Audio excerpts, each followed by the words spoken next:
Ladies and gentlemen, now that we're in the land of shadows and we're going to need all the help we can get, let's take a look at where to get all 8 of the new weapon types we want and some of the early game fragment locations that we absolutely need to make this as smooth of a transition into the DLC as possible. Let's go. So to start off, many of us may know this already, but just to make sure we're all on the same page, the new mechanic that determines our character's strength are these Shadow Realm blessings. And there's 2 sides to this, with the Scadutree blessings being the most important, as they result in you dealing more damage while also taking less damage when in the Shadow Realm. Then you have the Spirit Ashes that do the exact same thing, but to your spirits. And this counts for Torrent as well. Now that we're all on the same page, let's get a nice power up for our characters. Our first few blessings are going to be off to the east from where we begin the game. And there is where you're going to find the Church of Consolation, which is going to reward you with 2 of these fragments right off the bat, which is really nice. After that, we can head north through the Scorched Ruins and to the first Miquella Cross. Awaiting there for us will be a few NPCs and another fragment to keep us going. From here, we go west, taking the path that leads us uphill a bit, and you're going to run right into the next cross and a fragment. That simple. Again, more NPCs will be awaiting you there as well. Now, we don't keep going straight up into the Bellarat Keep. No. We bop a Yui and we're gonna head south along the edge of the cliff. And as you can see, this is gonna bring us to a plateau above the starting area. Once you get to the Cliff Road terminus, you're gonna head southwest down to this forest area, and there's gonna be a guy holding a pot. Kill that guy and there's your fragment. Up next, we're going to want to head back to the Scorched Ruins, and simply to the east of these Scorched Ruins is going to be a guy holding a pot. Kill that guy and he's going to reward you with another fragment. After this, it's time to go back to the first cross we discovered, but this time we're going to go northeast and cross the bridge. On the other side of this bridge, there's the castle front side of Grace, and right behind that is going to be our next fragment. Next up, we're going to start working our way through the keep, and about halfway through it, we'll run into our next Miquella Cross with another fragment. For our last early game fragment, starting back at the castle front Grace, we're going to head southeast, heading up this path, and about midway up the hill, we have a section that's going to start to branch off to the side, where we're going to find a hidden cross, Grace, and a fragment. There's also an NPC here that sells one of the new weapon types, and this is where you're going to find the poison perfume bottles for all my perfumer people out there. With that, you got yourself 8 total fragments, putting you at level 5 of your Scadutree blessings. So now that we have the Scadutree blessings situated, let's cover the Spirit Ash blessings. For these, I'm just going to mark the map. They're all relatively close to where we've been already, but the one that I do want to point out that's way out in left field is this one right by the Alec River Cave. It's underground. So to get down there, starting from the castle front side of Grace, you're going to head east and follow the road to this rocky looking area on the map. There's going to be an enemy over there looking out and about, letting you know like, hey, there's something important over here. You'll find this path that leads you down to the water below. From there, you can head southwest where you're going to find a cave entrance. Going through that cave will have you eventually come out to the Alec River Cave Grace. And on your way, right before that Grace, will be the Spirit Ash you're looking for. Now that we got a solid base to our characters and we're good to go, holding 5 out of 5 in both blessings, it's a perfect time to consider doing me a big favor. If you're enjoying this video, consider hitting that like button for me. It helps me out a lot.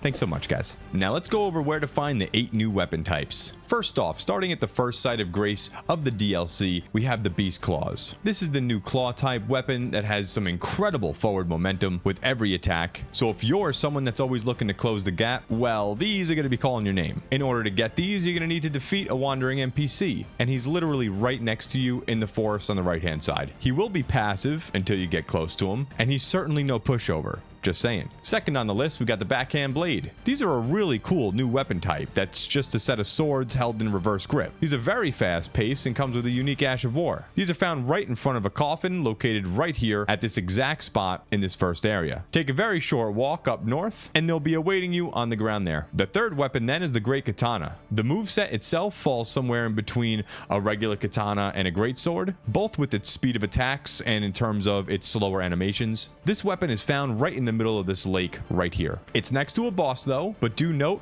it's not required to kill that boss. Just do a little drive-by, pick it up, and you're all set. Fourth up, we have the perfume bottles, which is a permanent, non-FP costing or consumable, just a regular weapon. There's going to be many different types like poison, as we mentioned at the top, and I personally can't wait to make some perfumer builds, since this is just such a fun and unique playstyle, pretty much like one of a kind in this game. But since we spoke about the poison already, let's get you a little variety in your life because the fire bottles are right across the bridge. Directly at the other end of this bridge, you're going to find a group of perfumers, and there's going to be a chest awaiting you there with the fire bottles inside. Fifth today, let's talk about the light greatsword. This has a very fast moveset considering how large it is, and it functions essentially between a mix of a greatsword and a thrusting sword. The one we're going after today is Mady, which is the one shown in a lot of the preview footage when showing this weapon type. And its actual location then is to cross the bridge, once again, get to the castle front side of Grace, and in front of you will be Castle Ensis. This is an important area in the DLC, but you're only going to need to briefly enter into here, for the weapon specifically. Head directly across the bridge at the entrance, walk around the troll, climb some stairs, bust a left around the building, stay nice and tight around the building to find this wooden staircase, and you will then see a ladder, and at the top of that ladder, you got your own Mady. For number 6, let's get some throwing weapons. Now these are a bit of an awkward category of weapons, sorta. They vary wildly within the type, there are various kinds of throwing weapons, and they all work very differently. But the earliest ones you can find are the throwing daggers, the Smith script dagger. To get these then, we're going to have to go into the new Forge dungeon. So once again, starting at the first side of Grace, head north along the main road, go over the bridge once more, and take a right. Then you're going to slightly turn off the main road and go right up the hill. That will lead you to the entrance of the dungeon. Once inside, head forward along the main path, like so, take a right, take a left, and at the end of this will be a big rock man guarding your daggers.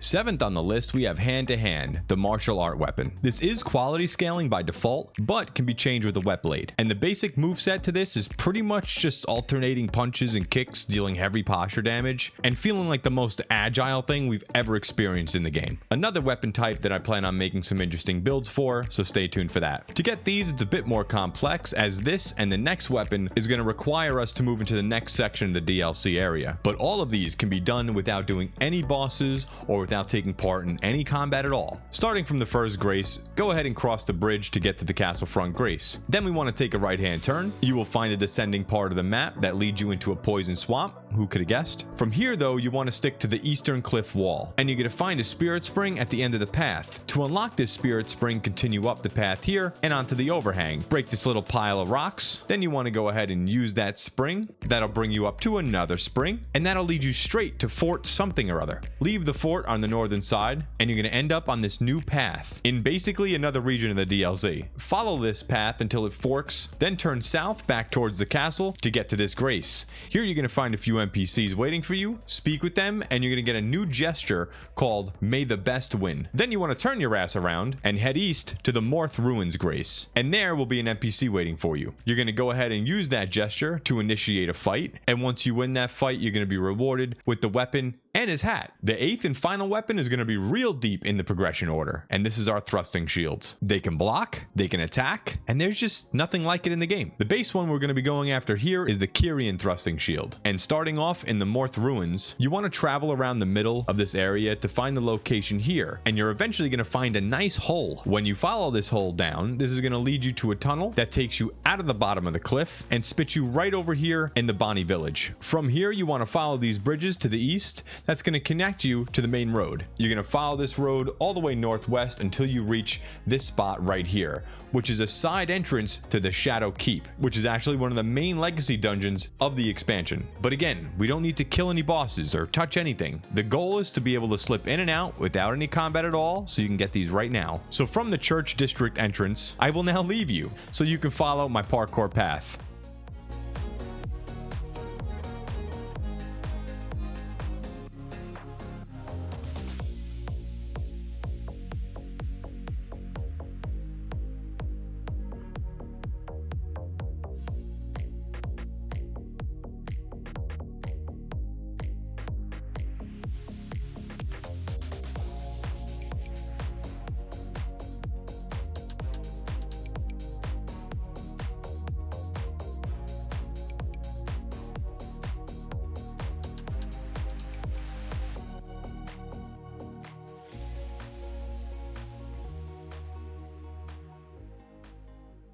And we're back. Go ahead and take a left to reach a site of grace, and just past this site of grace, there's going to be a few enemies with an item on the floor behind them. The item itself will be the thrusting shield. I hope you guys found this useful. I genuinely wanted to make sure everyone could find at least one of each of these new weapon types added to the DLC as early and quickly as possible. If you have any questions or comments, leave them down below. Like if you liked the video, subscribe and hit the notification bell for more, and I'll see you in the next one. Toodles!